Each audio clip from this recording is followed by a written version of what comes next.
और अगर कोई नेता जवाब दे सकता है इन मनुवादी लोगों को, अगर इनको कोई इनकी नाक में नकेल डाल सकता है, तो एकमात्र नेता बहन कुमारी मायावती हैं। उत्तर प्रदेश में जब शासन था, देखा भी होगा आपने, अच्छे अच्छे राजाओं को जेल में डालने का काम किया। ये बहुजन समाज पार्टी की देन है। उनको शुक्रिया अदा करना चाहिए कि अगर मैं आज इस देश में तो संघर्ष कर पा रहा हूँ छोटा मोटा, तो बहुजन समाज पार्टी और माननीय काशीराम साहब की वजह से कर पा रहा हूँ। अगर वो पार्टी नहीं होती तो मेरा नौजवान, मेरे समाज का नौजवान कभी सोच भी नहीं सकता था। देखिए, बसपा को वोट इसलिए देना जरूरी है कि हम न्यायप्रिय विचारधारा को फॉलो करते हैं, हम संविधान की बात करते हैं, हम गरीब से गरीब व्यक्ति की बात करते हैं, हम उस व्यक्ति भी बात करते हैं जो लाइन में सबसे पीछे है, हम न्याय की बात करते हैं, हम समता की बात करते हैं, हम समतंत्रता की बात करते हैं, हम बंधुता की बात करते हैं, लोगों में मानवता की बात करते हैं। इस देश में लोग रहते हैं जो संविधान में उनको अधिकार मिले, वो मिलने चाहिए उनको।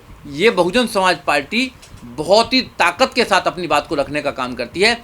एकमात्र पार्टी ऐसी है देश के अंदर, बहुजन समाज पार्टी, जो संविधान में लिखे हुए अधिकारों को हर व्यक्ति तक पहुंचाने में सक्षम हो सकती है। ये लोग तो संविधान को ख़त्म करना चाहते हैं। जो लोग संविधान को ख़त्म करना चाहते हैं, संविधान के अंदर जितने अधिकार हैं उनको नहीं देना चाहते, तो आप इनसे उम्मीद कैसे कर सकते हैं कि आपके बच्चों के भविष्य के लिए अच्छा काम करेंगे।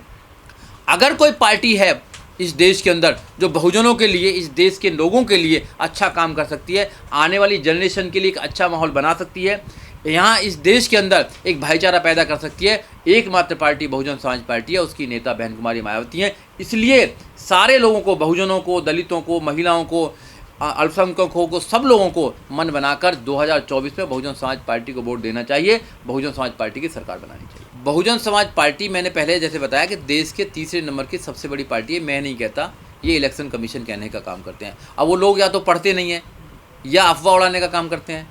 बहुत सारे लोग पार्टी को बदनाम करते हैं, पार्टी के नेता को बदनाम करते हैं, पार्टी की पॉलिसियों को बदनाम करते हैं, तो उनके विषय में तो कहना ही क्या है। लोगों का काम है बदनाम करना, हमेशा से हम लोगों को बदनाम करते आए हैं।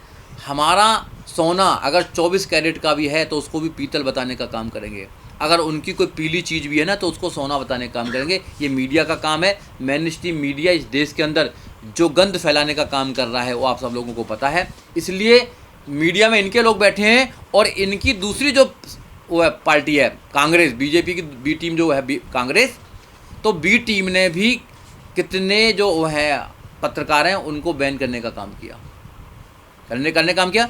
तो कांग्रेस जो है वो ए टीम है और बीजेपी बी टीम है, तो आपस में ए बी टीम होती हैं और कोई टीम नहीं है यहाँ पे। इनकी मानसिकता एक है, इनकी सोच एक है, शोषण करने का तरीका एक है, लोगों को इस्तेमाल करने का तरीका एक है, दलितों के प्रति जो इनकी घृणा है वो दोनों की एक है, महिलाओं के प्रति जो इनकी घृणा है वो एक है, किसानों के प्रति जो इनकी घृणा है वो एक है। तो ये दोनों अलग नहीं है, ये दोनों एक ही हैं। एनडीए को जिताओ, इंडिया को जिताओ, कोई फर्क पड़ने वाला नहीं है। शोषण आपको होता रहेगा। बीएसपी सड़कों पे आए, हमारे साथ होकर खड़े हो, लड़े, लेकिन ऐसा बसपा नहीं करती ना। देखो ऐसा नहीं है। जब कोई भी पार्टी सड़कों पर नहीं थी, जब बहुजन समाज पार्टी और बहन कुमारी मायावती सड़कों पर थी। देखो बीजेपी बनी है 1980 में। बीजेपी से पहले एक ही पार्टी हुआ करती थी, कांग्रेस में जितने भी लोग सड़कों पर थे वो हमारे लोग हुआ करते थे, नेता उनके हुआ करते थे। नेता ब्राह्मण हुआ करता था, मगर पब्लिक सब जितनी भी थी वो दलितों की हुआ करती थी। चुनाव दलितों के नाम पर लड़ा जाता था, मगर प्रधानमंत्री कोई और बनता था।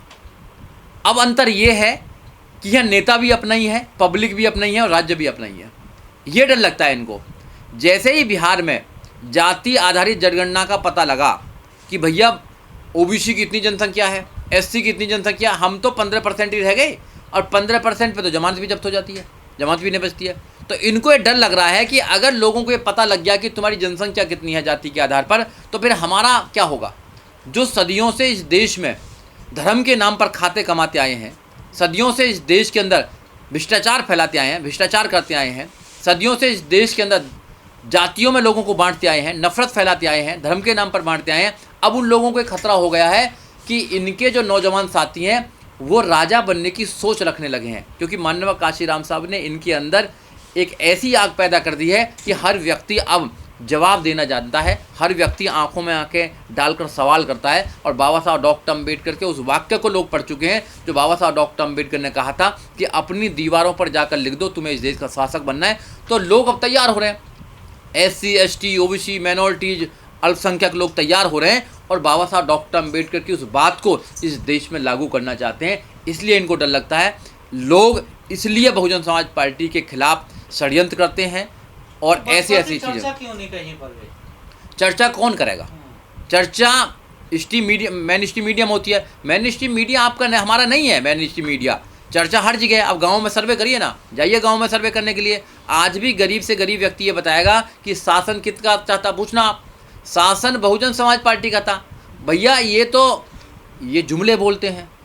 इस देश में जो मोदी जी ने जुमले बोले थे 2014 में कि जब मैं आऊँगा तो काला धन सारा ले आऊँगा, जो कांग्रेस का काला धन है 100 दिन में ले आऊँगा और उस काला धन में से 15-15 लाख आपको दे दूँगा, 2 करोड़ रोजगार दूँगा आपको।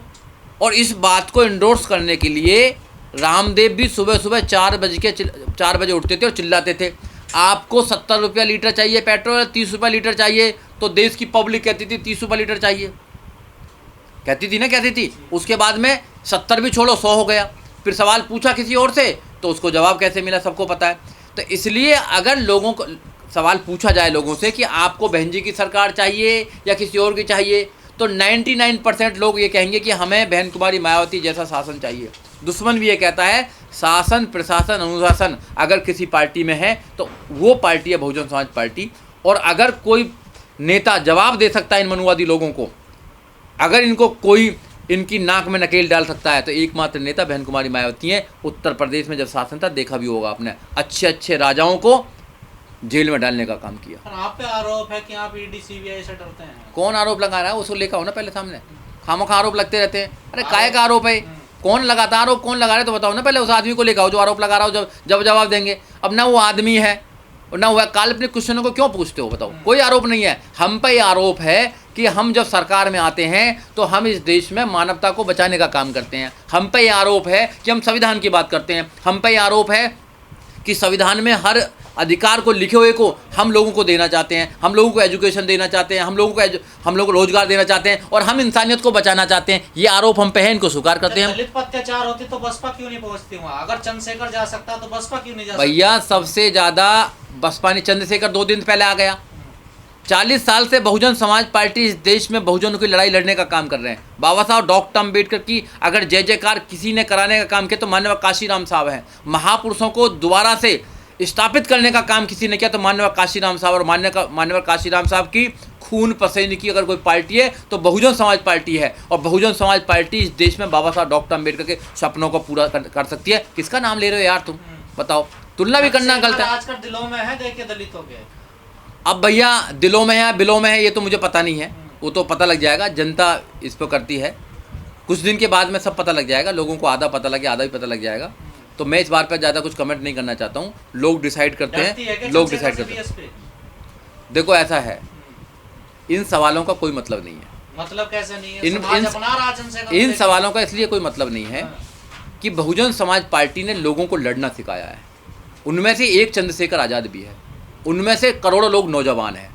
समझो बात को। बहुजन समाज पार्टी नहीं होती, चंद्रशेखर जैसे लोग पैदा नहीं होते, सुजीत सम्राट जैसे लोग पैदा नहीं होते, राहुल नागपाल जैसे पैदा नहीं होते, गजेंद्र जाटव जैसे लोग पैदा नहीं होते, सुनील जैसे पैदा नहीं होते, मनोज सम्राट जैसे पैदा नहीं होते। ये बहुजन समाज पार्टी की देन है। उनको शुक्रिया अदा करना चाहिए कि अगर मैं आज इस देश में तो संघर्ष कर पा रहा हूँ छोटा मोटा, तो बहुजन समाज पार्टी और माननीय काशीराम साहब की वजह से कर पा रहा हूँ। अगर वो पार्टी नहीं होती तो मेरा नौजवान, मेरे समाज का नौजवान कभी सोच भी नहीं सकता था कि इस देश में वो कभी पॉलिटिकल पावर की बात करेगा। तो बसपा भूल गई क्या लड़ना? बसपा ना भूली, बसपा सिखा रही है लड़ना। किसे सिखा रही है? बसपा इस देश के नौजवानों को लड़ना सिखाती है कि लड़ाई कैसे होती है।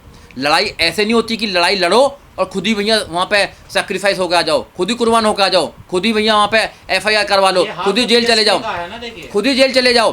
कि बसपा लोगों को दिमाग से लड़ना सिखाती है, विचारधारा को काटना सिखाती है। बसपा हुड़दंग करना नहीं सिखाती है।